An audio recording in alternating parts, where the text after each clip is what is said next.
When you ask what should characterize a Christian life, it should be, let me start this way, love for Christ. That's the most defining characteristic of a believer. I think about Jesus with Peter.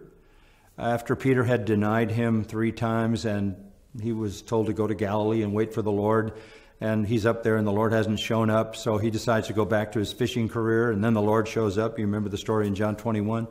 And 3 times Jesus says this to Peter, do you love me? Do you love me? Do you love me? This is what characterizes a believer. Love for Christ. You can measure your own Christianity by what you love.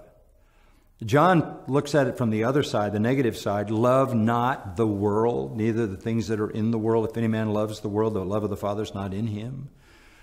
Really, love is the defining thing, and it's love for Christ. Do you love him enough to worship him with the whole heart? Do you love him enough to serve him with your whole life? Do you love him enough to walk circumspectly and wisely and righteously, and to avoid sin, and to avoid the places and the experiences of temptation whenever you can? How much do you love Christ? That's the bottom line question.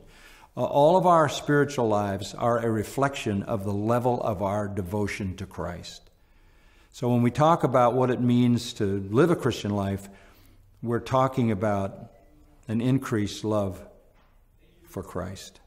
That should be the mark of a believer. I always say that to people. I can tell who's a true believer because they love Christ beyond all other things. Secondly, how do you get that love for Christ? It comes from seeing Christ.